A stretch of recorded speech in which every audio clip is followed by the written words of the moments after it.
नमस्कार साथियों, मैं लक्ष्मी ठाकुर सिंघल। आज एक पावन न्यूज़ सुनकर हम यहाँ पर आए हैं कि राम मंदिर की जो शिलान्यास है, हमारे परम आदरणीय प्रधानमंत्री भारत देश के आदरणीय नरेंद्र मोदी जी आज उसकी शिलान्यास 5 अगस्त को जो करने जा रहे हैं, उसके लिए हम आज प्रज्ञा धाम दिल्ली में साकेत में मौजूद हैं।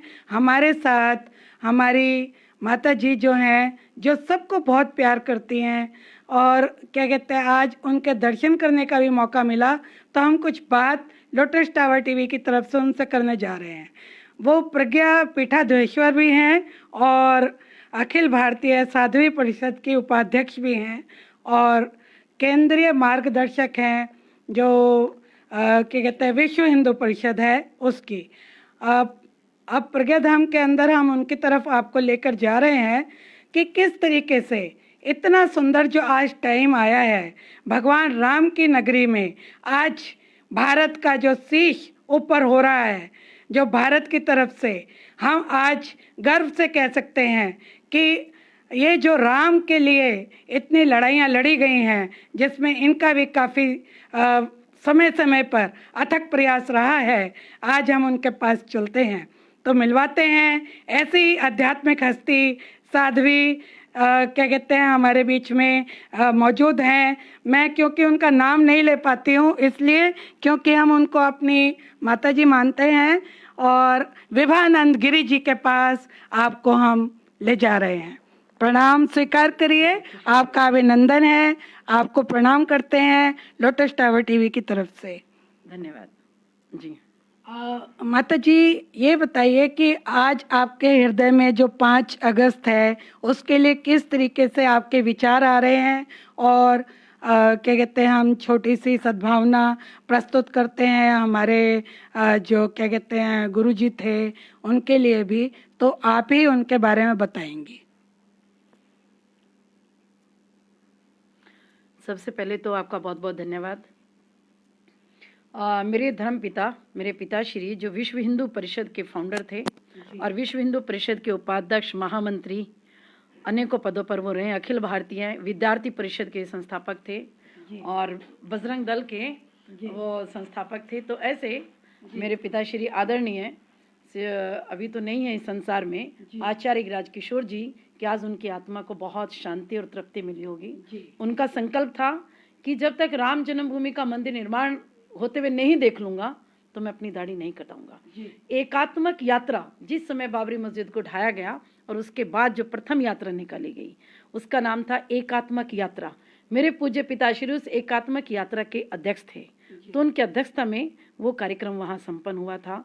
तो माननीय अशोक सिंघल जी, जिन्होंने विश्व हिंदू परिषद को के संस्थापक थे और पूरे विश्व को एक हिंदुओं को एक स्थान पर लेकर आए।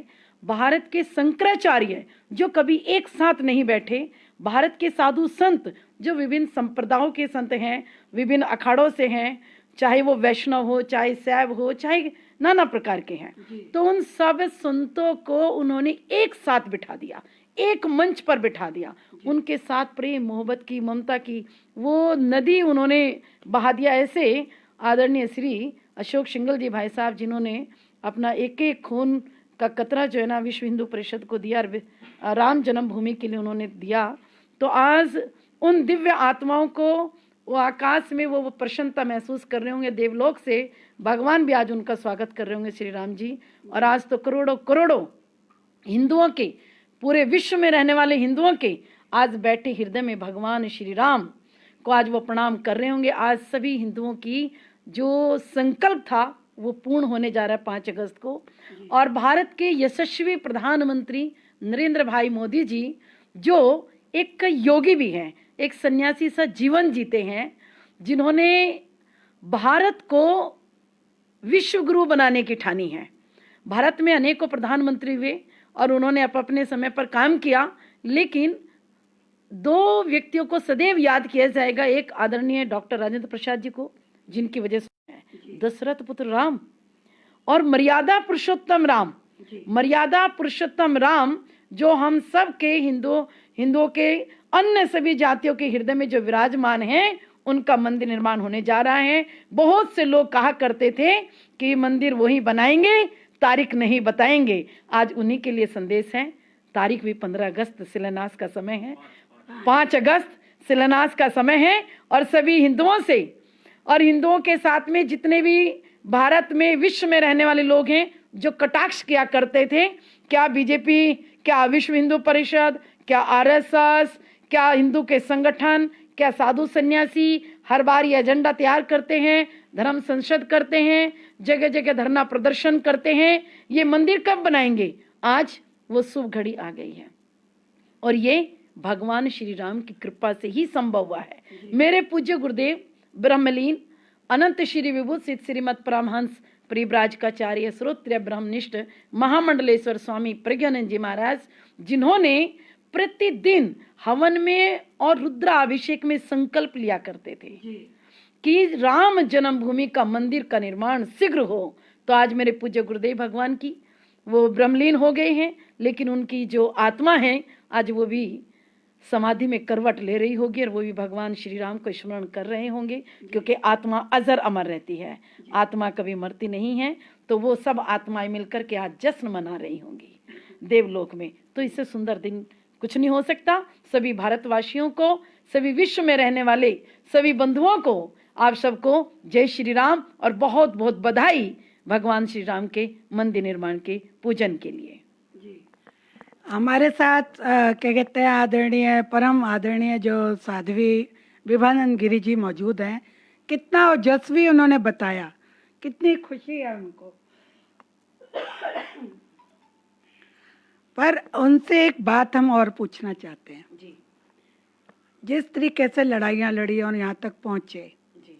तो एक महात्मा होने के नाते जी। आज आपका दिल क्या कह रहा है कि अब मंदिर बनने के बाद कैसा रहेगा माहौल?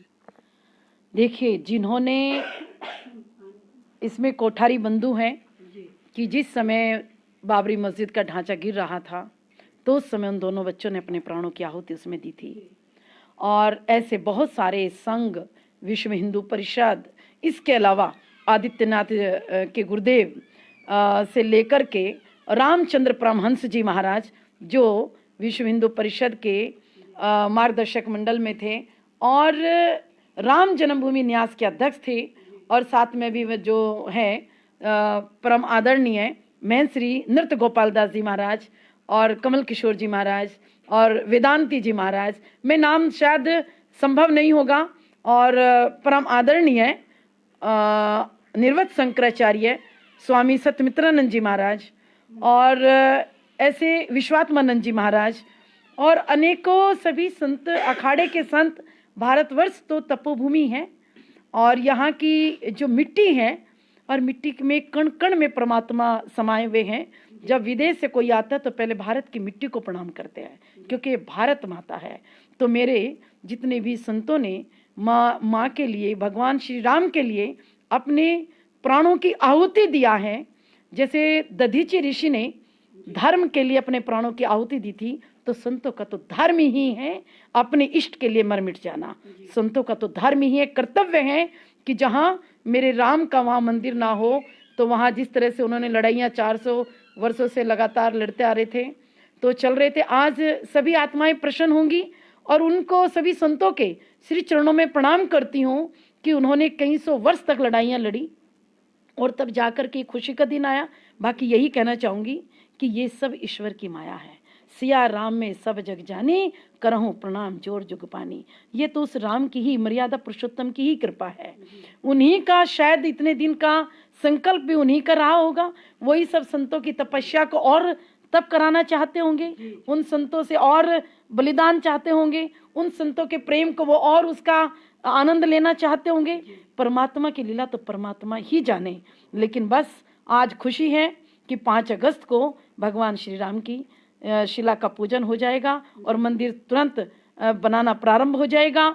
और धन्यवाद, आशीर्वाद देती हूँ सोमपुरा जी को, जो पूरे विश्व के सबसे दिव्य और भव्य मंदिरों का निर्माण करते हैं। वो आर्किटेक्ट हैं, चाहे वो अक्षरधाम हो, चाहे यहाँ का हो, चाहे विदेश का हो। उन्हीं के ही दादा जी ने सोमनाथ मंदिर का जो ना उन्होंने आर्किटेक्ट डिजाइन किया था, तो वो बहुत दिव्य और भव्य होगा और विश्व में अनूठा होगा। ये एक 8वां आश्चर्य होगा राम जन्मभूमि का। जब वहां व्यक्ति जाएंगे देश विदेश के, तो वहां आने के बाद अयोध्या में उन्हें लगेगा कि हम वास्तव में अयोध्या आ गए हैं, हम तो सतयुग की नगरी में आ गए हैं। तो उनका मन वहां जाते के साथ प्रफुल्लित हो जाएगा। वहां पर दिखाई देगा दशरथ की बातें, वहां लक्ष्मण, वहां सीता जी, शत्रुघ्न, भरत, तो सबूरी, वहां सब चीजें जब लोगों को दिखाई देगी जो वो रामायण में पढ़ते थे, चाहे वो तुलसी कृत रामायण हो, चाहे वाल्मीकि कृत रामायण हो, जब उसमें अध्ययन करते थे, पढ़ते थे, वो सब उन्होंने वहां आंखों से देखने को मिलेगा। पढ़ाई की बात करें तो क्या कहते हैं माता जी, आप शिक्षा में बहुत काम कर रहे हैं। जी जी मंदिर के बारे में आपने बताया और आपने अभी बताया कि भाई जब वो लोग वहाँ जाएंगे पढ़ेंगे, तो क्या आप जैसे आप बहुत सारी जगह पे आप यूनिवर्सिटीज बना रही है, क्या इन सब चीज़ों पे आप रिसर्च भी कराना चाहेंगे आगे चलकर?